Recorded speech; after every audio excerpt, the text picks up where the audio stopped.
de la construcción del cuerpo a través del tiempo.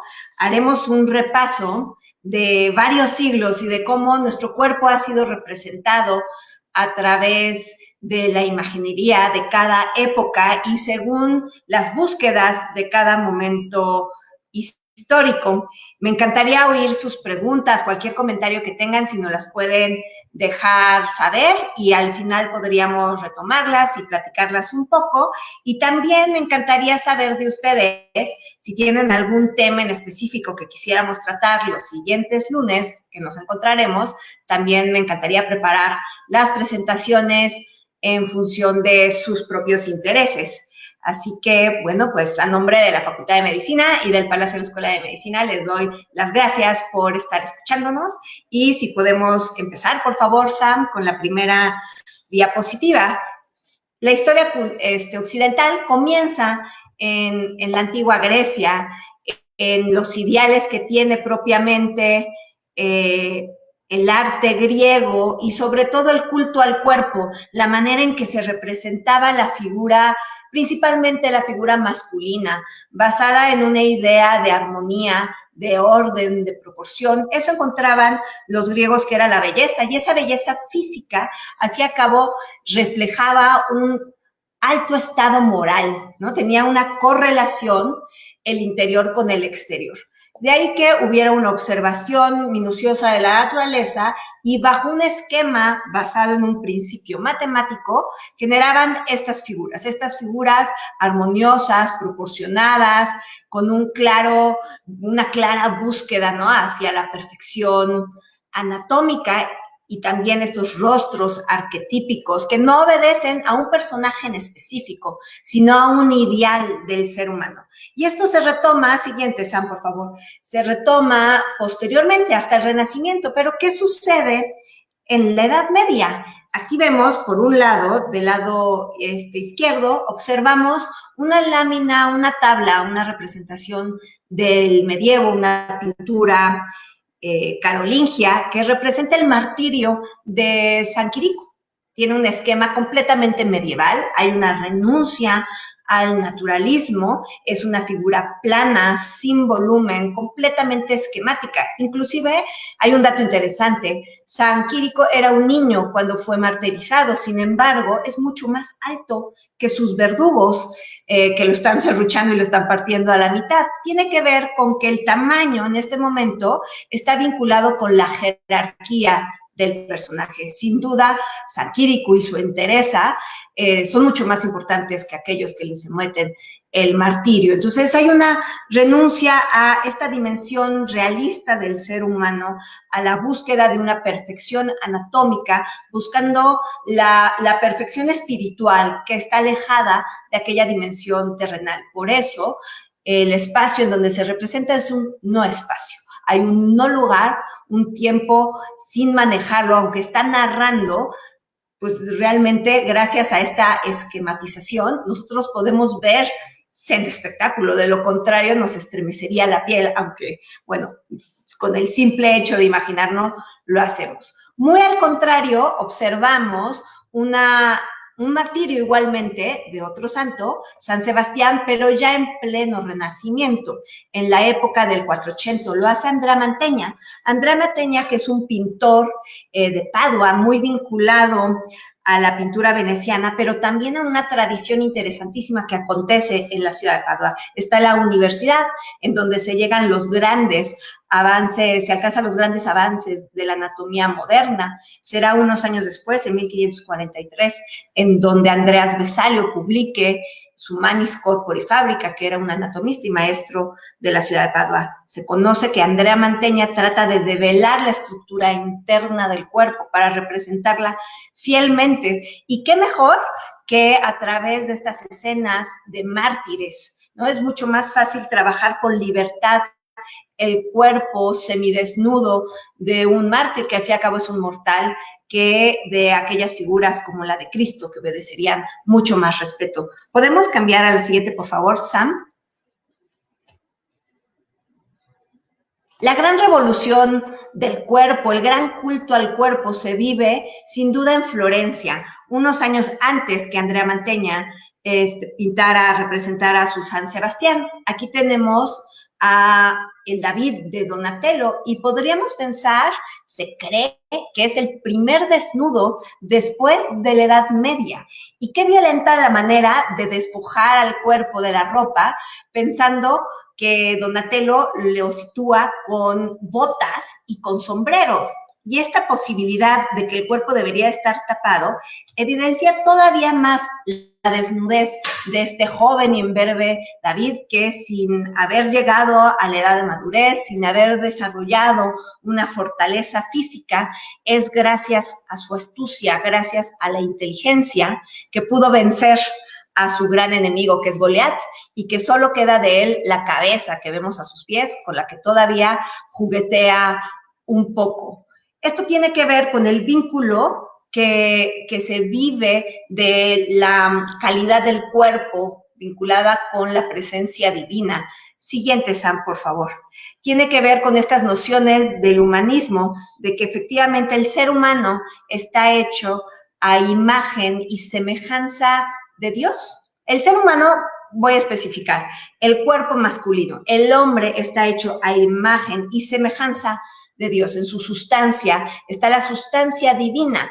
De ahí que la representación del cuerpo va a ser el eje. El antropocentrismo renacentista tiene que ver con esta dimensión simbólica del mundo.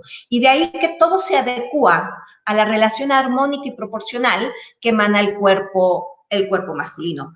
Todo, lo digo todo, como los edificios, las iglesias, dejan de ser estas construcciones descomunales con tendencia vertical, con ganas de alcanzar el cielo, y se convierten en un reflejo armónico de lo que sería el cuerpo masculino y su dimensión geométrica.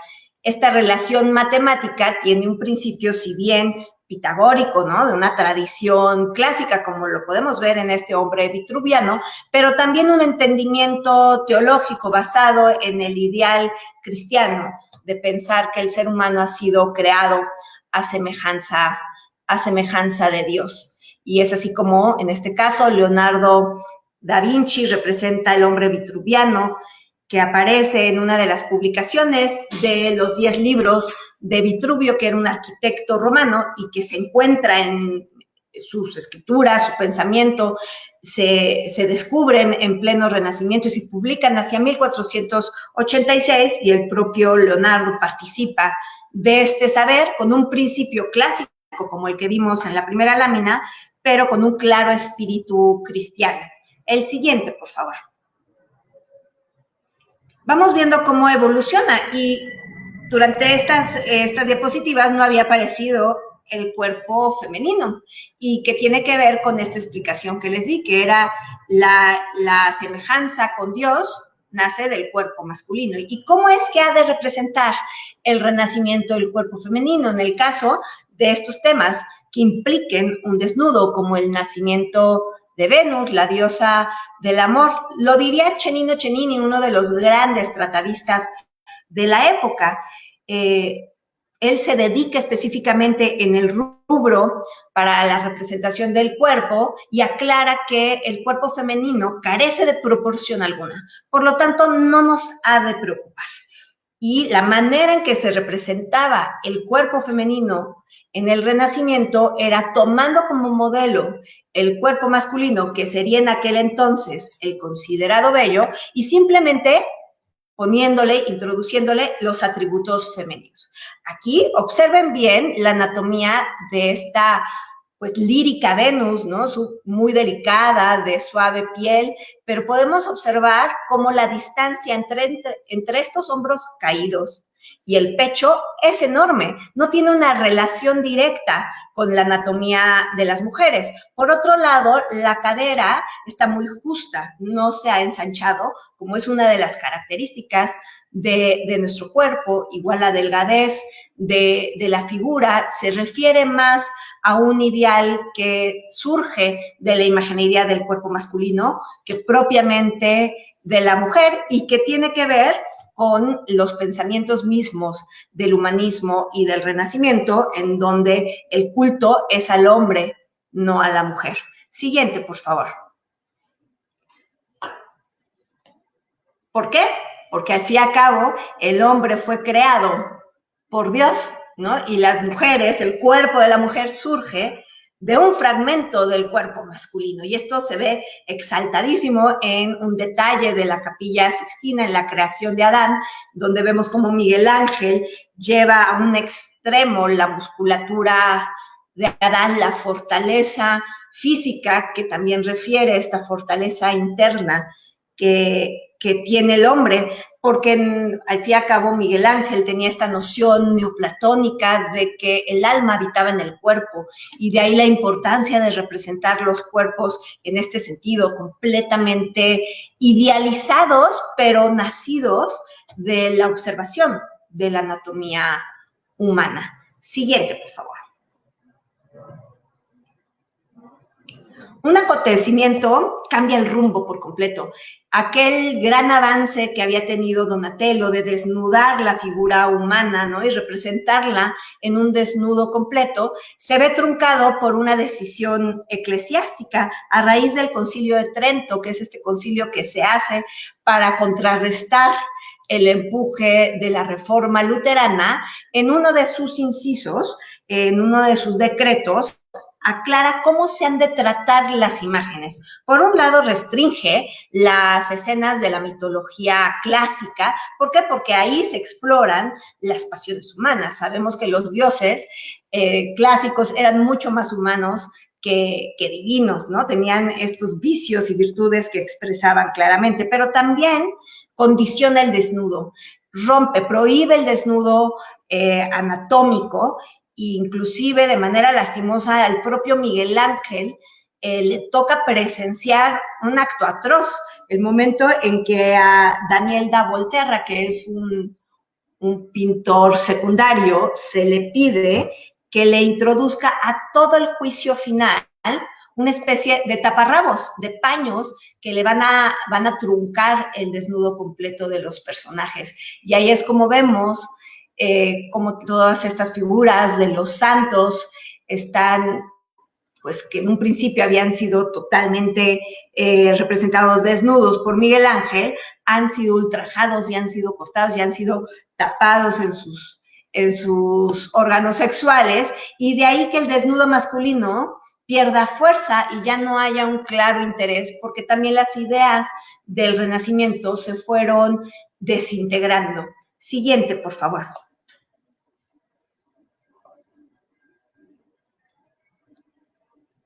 Así que el cuerpo ideal ya no representa una búsqueda clara, ya no es este momento en donde el vínculo del arte y la ciencia se unieron, en donde los artistas como Leonardo da Vinci, como Andrea Mantegna y otros presenciaban y muchas veces hacían disecciones para develar la estructura interna del cuerpo y poderla representar en su forma más idealizada. Aquí, en el barroco, nos presentan la realidad de otros cuerpos también, la aspiración hacia la pluralidad. El mundo utópico del Renacimiento se desmorona y en ese instante es cuando el ser humano se empieza a buscar, o el artista barroco empieza a observar esa realidad directa, y muchas veces esa realidad que parecería producto de la fantasía misma, como esta imagen, este retrato de Magdalena Ventura, hecho por José de Rivera, y que esta mujer con barba y con apariencia masculina, pero que nos muestra su pecho cargado de leche, nos revela una realidad que quizá hoy en día todavía nos cueste trabajo discernir y aceptar. Solemos inmediatamente irnos con la idea de que se trata de un cuerpo masculino, y nos sorprende y nos hace muchísimo ruido el hecho de ver el pecho y la cercanía con un bebé. Se sabe que esta mujer existió y que a los 34 años ella empezó a notar grandes cambios en su fisionomía. Se le empezó a caer el pelo de la cabeza y le empezó a brotar la barba, la voz también se le agravó y empezó a tener una apariencia mucho más masculina, producto del hirsutismo, que es esta condición que desarrolló la mujer. Y pese a eso, pudo dar nuevamente a luz. Entonces, esto era realmente una imagen milagrosa, y una imagen que despertaba la curiosidad de muchos. Y es así como el virrey de Nápoles le pide a José de Rivero que le haga un retrato y que inclusive incluya todos los datos biográficos que se ven en esa lápida en una inscripción para que la gente se dé cuenta que es real. Este cuerpo existe y habita en nuestro mundo y que quizá es mucho más real que la imagen del discóbolo o estas anatomías muy, muy fuertes del propio Miguel Ángel. Siguiente, por favor. Ahondando más en la idea del otro, del cuerpo del otro que existe y que vive, podemos observar esta representación de Agostino Carracci, que representa a miembros de la corte del cardenal Farnesio. El cardenal Farnesio tenía en su palacio privado a seres que nos mostraban una particularidad, tanto física como también psíquica o de salud. Aquí le vemos como representa a Rigo el Peloso, que no es más que un hombre que padece de hipertricosis. Él junto con su hermana formaron parte de esta corte y fueron representados por los artistas de esa época, al igual que un enano y también una persona que ha perdido la razón, acompañado de seres exóticos, ¿no? De animalitos que también formaban parte de la corte y que pues servían para esta mirada extrañada de un mundo barroco que empieza a fijarse en las grandes diferencias. Siguientes, por favor.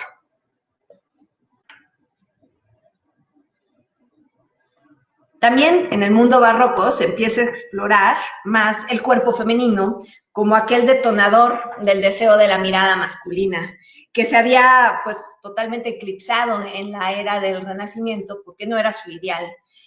El cuerpo femenino se desnuda y se presenta ante la mirada masculina desde la pintura veneciana del final del Renacimiento en Tiziano, pero Venecia era una ciudad especial, formaba parte de una república independiente a todos los ideales de las ciudades-estado del Renacimiento, mucho más libre al ser un puerto y un enclave comercial realmente importante. Y una de las, digamos que profesiones que más exaltaba era sin duda la prostitución, la idea de las cortesanas, y de ahí que pintores como Tiziano y otros más hayan explotado esta imagen que tenía Venecia y desnudan el cuerpo femenino.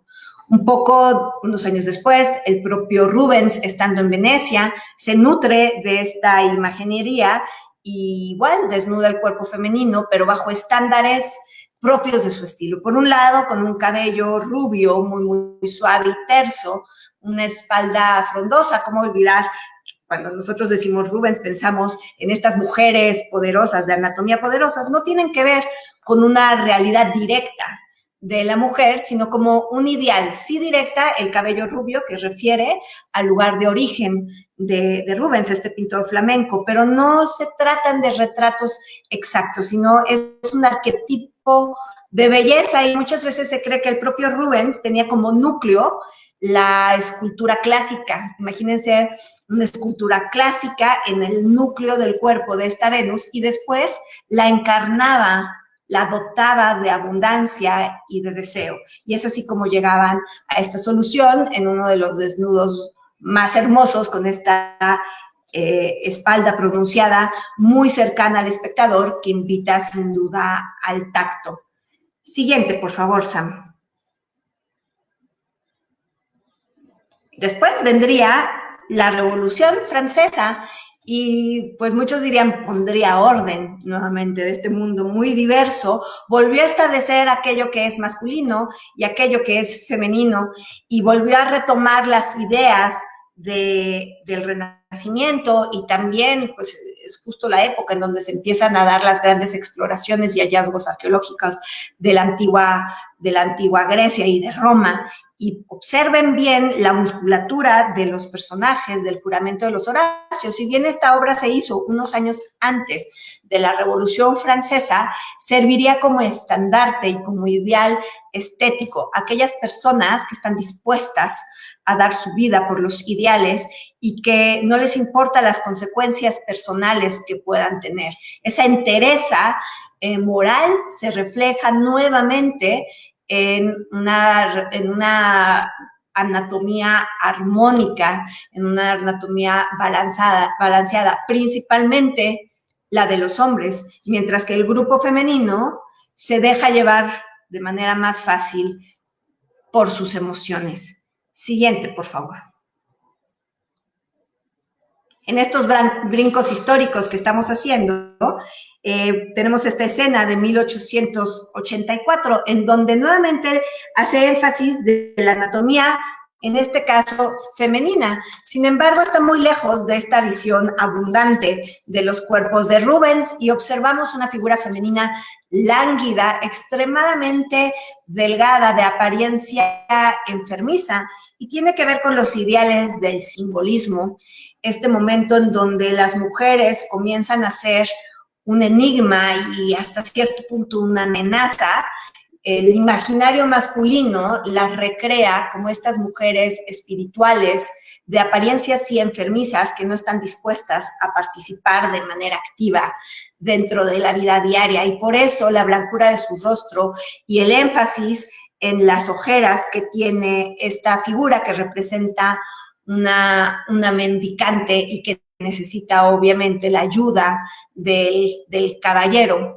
Inclusive se sabe que por esa época las mujeres, para tener esta apariencia física, se sometían a dietas extremas y consumían inclusive vinagre para causarse una anemia, ¿no? Y enfatizar la blancura y tener una apariencia enfermiza, que sería uno de los ideales de belleza que se manejarían sobre todo dentro del simbolismo. Siguiente, por favor, Sam. Aquí lo que observamos es la vista hacia lo exótico, este mundo, este panorama que se abre de muy alejado de los ideales de la burguesía. Muchos artistas creen o necesitan buscar la pureza en las civilizaciones, y de ahí que se vayan a estos lugares que ellos encuentran primitivos, intocados, y es como Paul Gauguin decida viajar a las islas de Tahití y, embelesado por estas anatomías femeninas que no necesitan cubrir su cuerpo para andar en el mundo, las representa y las vincula con la imagen de la Virgen, ¿no? Con esta idea de la pureza misma que radica en estos espacios muy alejados de la modernidad, muy alejados de los ideales tecnoeconómicos que se estaban viviendo en aquella época. El principio del buen salvaje es uno de los aspectos que se van a mostrar, ¿no? Y estos cuerpos van a ser modificados, pero también va a tener una fuerte influencia no solo sus habitantes, sino el arte que producen y la manera en que representan sus figuras. En estas figuras un tanto más planas, en donde no existe la perspectiva lineal para dar esta apariencia de profundidad, donde muchas veces los colores son tan ricos que pueden llegar a ser arbitrarios, ¿no? Entonces se van alejando la pintura de un principio naturalista hasta llegar a la siguiente, por favor, a esta gran revolución pictórica, este momento en donde se dinamita absolutamente todos los ideales del realismo. Hay una renuncia por completo al naturalismo que había caracterizado el arte occidental, inclusive se nutren de las culturas africanas. En este caso, Pablo Picasso, en Las señoritas de Aviñón, introduce las máscaras de origen africano en unas de sus personajes, violenta la relación armónica de sus cuerpos, existen estas distorsiones angulares que pues en sí la figura es violenta, y violenta también es la manera en que él expresa esa renuncia hacia la tradición y esa nueva búsqueda de representación en donde la libertad es total y en donde van a abrir el campo hacia la pintura abstracta, a un renuncio de la figuración, a un renuncio de la razón misma y del carácter narrativo que había prevalecido durante muchísimos siglos en el arte occidental. Y es el cuerpo el que lo detona, es estos cuerpos femeninos que estremecen a la mirada del principio del siglo XX y que, pues quizás sin buscarlo, revoluciona radicalmente el arte occidental, ¿no? Y abre la puerta hacia la libertad de expresión, en donde el cuerpo no sea el eje rector del arte. Y es así como termino. No sé si he leído varios comentarios, se los agradezco muchísimo, y al fin y al cabo hay unas menciones sobre Sócrates y sobre Platón y la idea del cuerpo, y es muy interesante ver, sin duda, cómo la tradición clásica ha prevalecido en el imaginario de cómo se ha de representar el cuerpo, cuando en realidad la filosofía no se ha dedicado demasiado en la representación del arte, porque en aquel entonces, en la época de la antigua Grecia, la escultura era muy exaltada, pero la figura del artista no.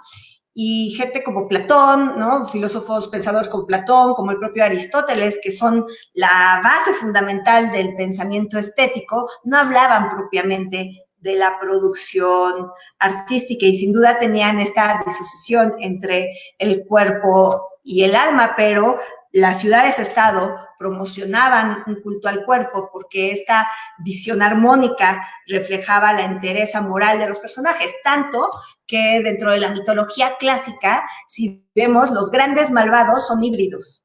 Los centauros, los sátiros, son seres menos evolucionados, que tienen grandes vicios y que en su cuerpo reflejan esta correlación, ¿no? En el momento en que rompen con la armonía y son mitad hombres y mitad animales. Bueno, pues les agradezco muchísimo este momento, este espacio que me pueden dar.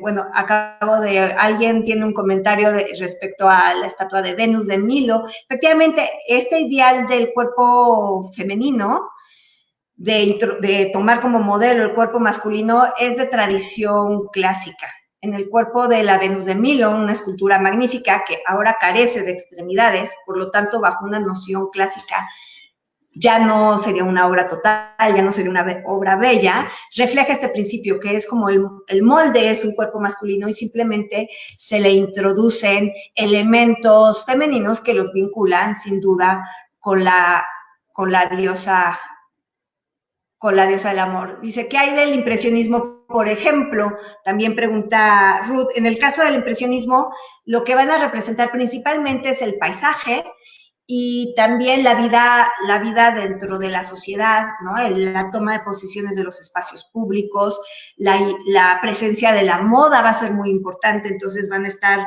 bien vestidos, ¿no? Muchas veces se sabe que el propio Monet, hubo una época en donde estaban de moda los vestidos con puntitos, con grandes lunares, y aparecen sus personajes a la usanza. Sin embargo, uno de los grandes precursores de la pintura impresionista va a ser Manet, y él hace un cuadro muy controversial que se llama Desayuno sobre la hierba, donde aparece dos dandis tirados, ¿no? En un día de campo, con una figura femenina completamente desnuda, y que él la sustenta el hecho de que la situara desnuda, por un lado, por romper con la tradición, pero también lo que quería hacer era un contraste cromático. Entonces, el cuerpo femenino desnudo lo va a abordar mucho Degas, con esta visión de voyerista, de espiar a las bailarinas, y tiene escenas muy lindas, y el cuerpo femenino también Renoir, pero vistiendo sus mejores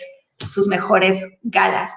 Y posteriormente, efectivamente, ya el cuerpo posmoderno, también pregunta Miguel Sánchez Rivera, podríamos hablar de él, y también podríamos pensar que en el arte contemporáneo el cuerpo se convierte en el soporte mismo Muchas veces se utiliza el propio cuerpo para expresarse, como lo haría Yves Klein, como lo hace la artista mexicana Paula Santiago, que trabajaba durante una época con su cabello y con su sangre y bordaba sus cuadros. Entonces la libertad es completa en el momento en que se abren los caminos y se rompe con la tradición. Entonces, ¿cómo se representa el cuerpo en el arte contemporáneo? Pues de muchas maneras, ¿no? Hay muchas veces en su ausencia, como lo haría algunas obras de Ana Mendieta, en donde solo queda una silueta, ese registro donde pasó un cuerpo. La variedad es enorme, entonces podríamos posteriormente dedicar uno de los segmentos al arte contemporáneo y poder ahondar más en estas cuestiones. Hay al mencionar sobre el cuerpo del otro, esto es interesante, estaríamos posicionándonos en un puesto de autoridad y de un punto de comparación ante el exterior. Esto es como un cuestionamiento filosófico. ¿Qué sucede con el espíritu barroco? Esto lo hablo desde una mirada barroca, en donde la utopía idealizada del Renacimiento se desmoronó por cuestiones intrínsecas, ¿no? Por cuestiones en sí mismas, de agotamiento, de que se llegó a esa perfección, y también por una serie de acontecimientos políticos, científicos, culturales. Entonces, la realidad era lo único certero en un mundo ambivalente, y esa certeza también genera grandes dudas y grandes cuestionamientos. Dentro de la imaginería renacentista, difícilmente iba a entrar un cuerpo como el de Magdalena Ventura como un objeto o un sujeto, por así decirlo, hoy contemporáneamente, ¿no? De representación, un tema en sí mismo, pero la mentalidad barroca tiene esa visión y esa búsqueda. Entonces, sí, efectivamente podríamos hablar de un puesto de autoridad. Muchas veces se preguntan que por qué grandes señores tenían dentro de su corte seres humanos con ciertas particularidades físicas, pues que no correspondían aparentemente a la norma, y muchas veces se destaca la idea de que esa particularidad física lo que hacía es que exaltaba la imagen del gran señor, ¿no? Entonces, si quizá el hombre, el gran señor, el cardenal, lo voy a decir sin saberlo, el cardenal no era muy alto, pero tenía en su corte gente de pequeña estatura, en su correlación, en su vínculo, él se veía más alto. Entonces, también tenía que ver con un culto a la persona y a la figura de aquellos que acogían a este tipo de personas dentro de su corte, y que puede ser obviamente hoy bajo una lupa contemporánea pues realmente controversial y lastimoso, y hoy totalmente inadmisible. Sin embargo, pensar que se les visibilizó y que rara vez se les caricaturizó, se les representó como realmente eran, también es un tema que nos cuestiona, ¿no? Y que nos invita a seguir investigando. Por ejemplo, ahorita, siguiendo la pregunta, hay un libro muy bueno que se llama Historia de la Fealdad, de Umberto Eco, que rescata todas este tipo de imágenes y del término de fealdad, que también es cuestionable, ¿no? Entonces tendríamos que hablar sobre ciertas categorías estéticas, y pues a mí me encantaría, pero nos daría hasta el siguiente lunes en este live, que yo feliz de la vida lo haría. No sé si hay alguna otra pregunta. ¿Qué sucede con el cuerpo?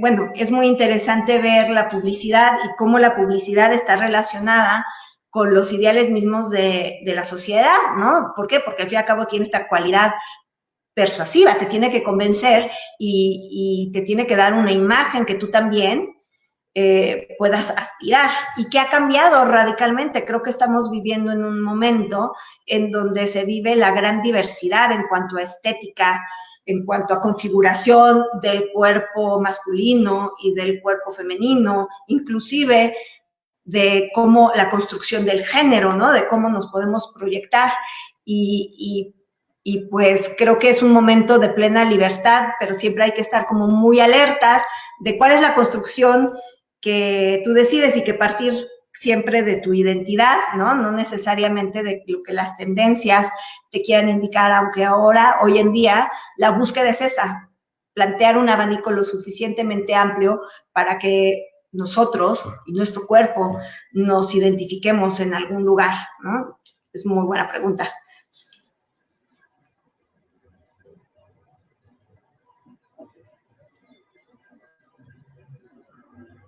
Sobre la idea del cuerpo, el cuerpo como un espacio político, muchas veces se puede vivir así y es a través del cuerpo en donde uno se expresa, se manifiesta.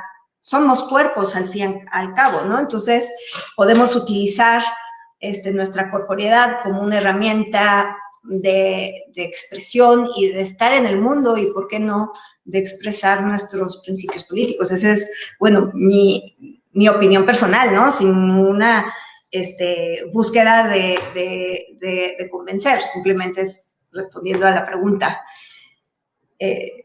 Tiene que ver con eso, ¿no? Entonces creo que el cuerpo siempre ha sido un lugar político y de expresión. Efectivamente, el cuerpo y los ideales de la danza, ¿no? Es también como es la materia prima con la que los bailarines se expresan, ¿no? Es un principio básico. En las artes plásticas, de alguna manera aparece siempre la danza vinculada a este principio de ejercer el poder que tienes tú a través de tu cuerpo. Están desde la época clásica y posteriormente el Renacimiento, las tres gracias que se encuentran siempre danzando, escenas de kermés, las grandes bacanales en donde la danza y la música está acompañada y la libertad de la expresión a través del cuerpo. En el barroco, posteriormente Luis XIV, con la iniciación del ballet, ¿no? Entonces la mayoría de las figuras aparecen en estos ademanes dancísticos y hoy en día la danza en sí, ¿no?, como es un medio de expresión, pero en este caso estos minutos se los dedicamos especialmente a las artes plásticas y que sin duda se han visto fuertemente influenciados por la danza como medio de expresión y de ejercer la voluntad del cuerpo. Muchas gracias. El cuerpo con discapacidad, habíamos visto, bueno, la idea de discapacidad son cuestionamientos actuales, ¿no? La manera en que se denomina a estos cuerpos que efectivamente tienen una particularidad y que se ejercen desde otro lugar. Pero sí podemos encontrar a estos cuerpos desde algunas escenas de Bruegel del Renacimiento, en donde se valen de muletas. También hay una escena entrañable que se le conoce como el patizambo de José Rivera, es un joven mendicante que tiene una malformación en el pie y que sonríe con una entereza que te contagia de humanidad y es altamente conmovedora. Una vez que se pierde el ideal por completo del hombre universal del Renacimiento, estos cuerpos aparecen y forman parte de la imaginería pictórica, ¿no? Entonces sí, por supuesto, existen y existen desde muchos lados, ¿no? Desde muy distintas maneras de representar.